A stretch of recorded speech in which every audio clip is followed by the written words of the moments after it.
Hey guys, I'm John Setzler. Welcome back to another episode of Man Cave Meals. I've got a new product today that I want to show you. We've got a new chamber sealer here at the Man Cave that looks like it's going to be the really right fit for here. So I'm going to introduce you to the JVR Industries Vac100. So let's have a look.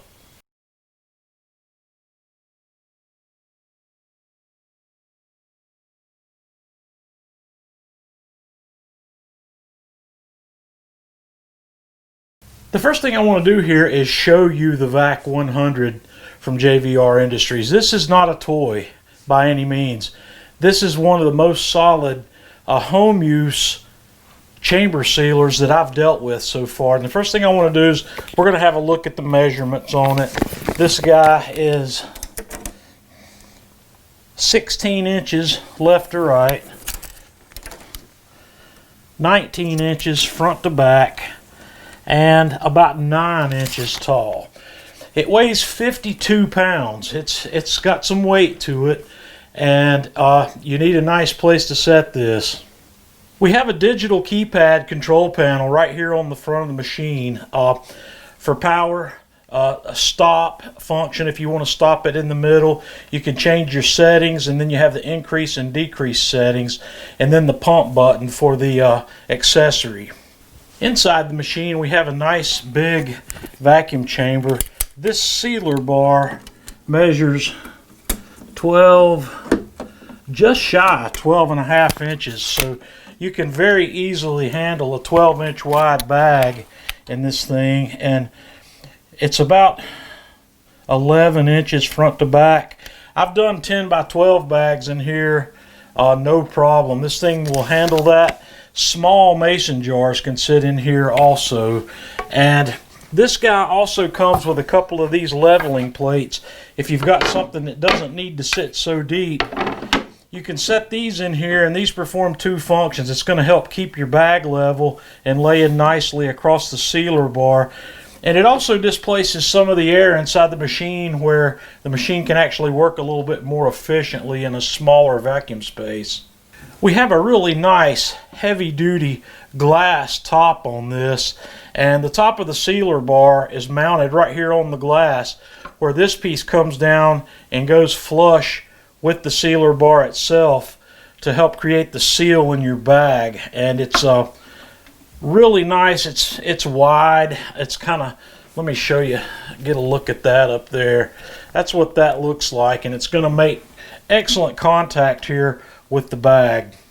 In the rear corner of the chamber, the vacuum is back here, and there's also an accessory hose that can be connected to this one to use some external accessories that are available for this machine as well. The power cable connects directly to the back of the machine, and there's an on-off switch back here that I just leave on in the on position all the time, and that allows me to turn the vacuum sealer on and off from the button on the control panel up front. One of the things I love about the Vac100 is the programmability. If I go through the programs here on the control panel, once I power the machine up, if I hit the first, it says P0 up here. That indicates that I'm on the first program. If I want to change any of the settings on that program, I hit set, and it's telling me that we're going to change the settings to P0. And if I hit the increase button here, it'll take me to the first, or I'm sorry, if I hit the set button again, it will take me to the first setting where I can change the vacuum time. If I want to increase the vacuum time or decrease the vacuum time, I can do it right there. And if I hit the set button again, it takes me to the inflatable time. Check my video description here. I'm going to have to look this one up. I don't remember exactly what the inflatable time represents again, but it recommended leaving it at 0.2 seconds, so that's where I left it. And we hit set again, and it goes to the sealing time, and this is how long the sealer bar heats. So it's 1.2 seconds, and for the 3 mil bags that I'm using, this is the recommended time. Hit set again, it goes to the cooling time, which I've set to 3 seconds. A longer cooling time actually helps promote the life of the sealer bar and the Teflon tape that's on the bar. And When you hit that again, it takes you back to program 0 and it saves those settings. The great thing about this machine is if you're going to do a lot of different types of vacuum sealing, you can have different programs. From here, if I hit the increase button, it'll take me to P1, P2, P3, 4, 5, 6, 7, 8, and 9 before it cycles back to P0. I can have 10 different settings, and I like that because most of the time when I'm vacuum sealing stuff that I'm going to put in the freezer, I want a nice long vacuum on it. So I've got it set up to run that vacuum for 45 seconds, which gives us a super tight vacuum seal. It's really a good seal. We're going to look at that in a minute. But if I just want a quick seal on something, or if I'm going to seal a liquid, I want to run it with a different time cycle that's a lot shorter. I might want to just do a simple seal on something that may be as low as a 20-second vacuum. And this machine gives me the ability to do that without having to go change my program settings. I just set the program up once and then cycle through to the program that I want to use for whatever I'm doing. So what we'll do now is we'll just run through a sample vacuum. I'm just going to take my tape measure that I was using here. I'm going to set that in an 8x10 bag and use it on my riser plates there. Bring the bag up past the edge of the sealer bar and let it rest on these little stoppers right here.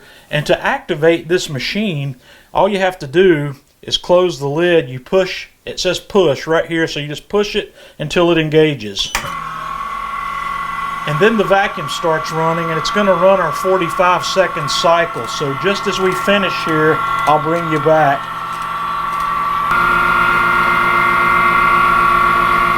So we're coming down 3, 2, 1. Our sealer bar engaged. Then it's going to seal, and our chamber will decompress. And you'll see that thing really suck down tight on that bag that's in there. That thing is, man, that guy is in there tight. That was a 45-second vacuum pull, and it's got that bag molded to the outside of this thing. It's really on there tight. Every time I do one of these chamber sealers or make a video regarding a chamber sealer, everybody wants to see a liquid vacuum sealed. So that's what we're going to do.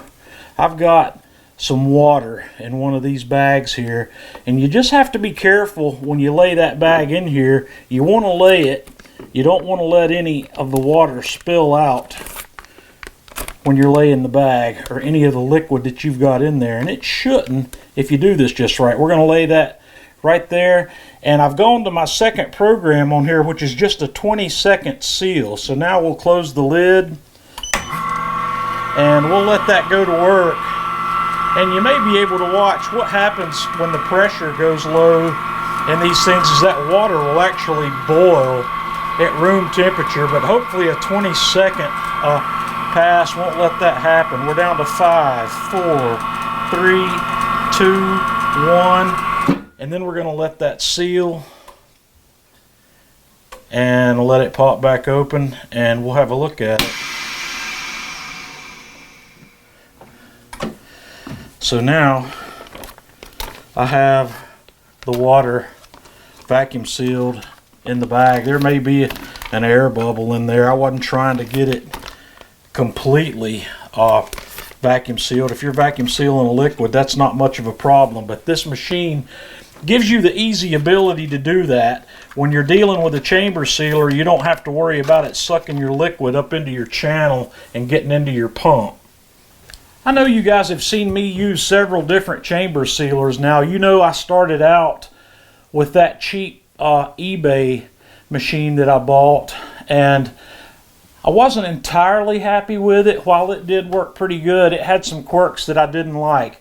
I had some problems with the sealer bar on it that I was not happy with. I was having to replace the Teflon tape on the sealer bar way too frequently. I got tired of that machine, you know, and then I bought that Avid Armor machine. The Avid Armor machine I liked a little better. I had a couple of issues with it that I never could seem to sort out.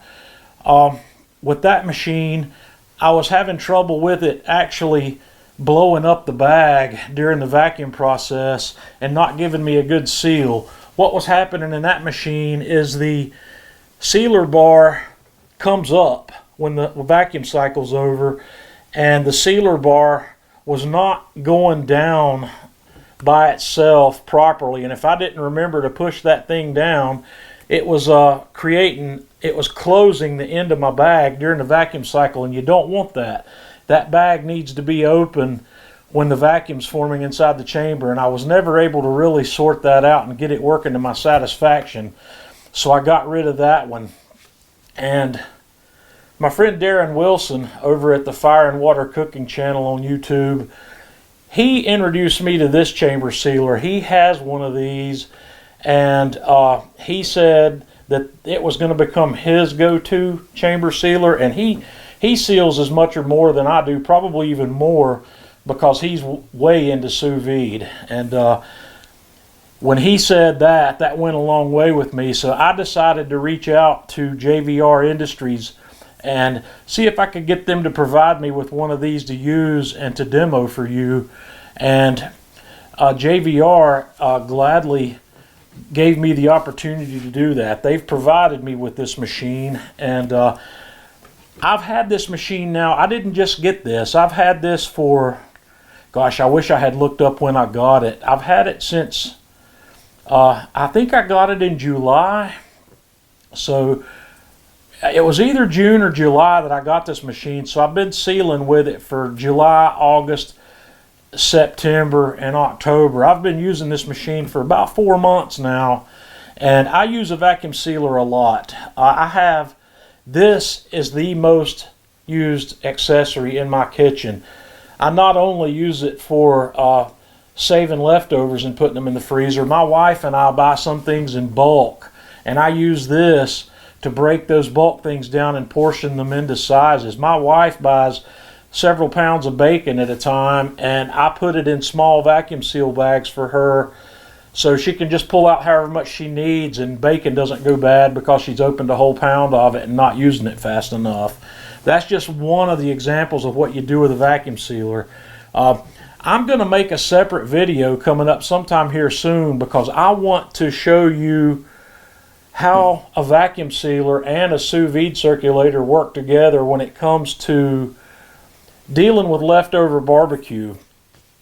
I take pulled pork or brisket or ribs or whatever I've got left over from any particular barbecue cook, and I put them in vacuum seal bags and I put them in the freezer. This is the best way to freeze something. When it's vacuum sealed, you're not going to get freezer burn, and the stuff lasts a lot longer in the freezer that way.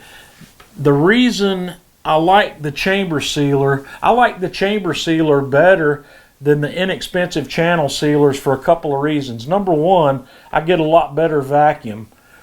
I get a lot tighter vacuum. Number two, the bags are a lot less expensive for these chamber sealers. I tried to calculate it out one time and figure out what the average Food Saver bag, or even the generic Food Saver bags, were costing me, and they were anywhere from 20 to 30 cents a piece.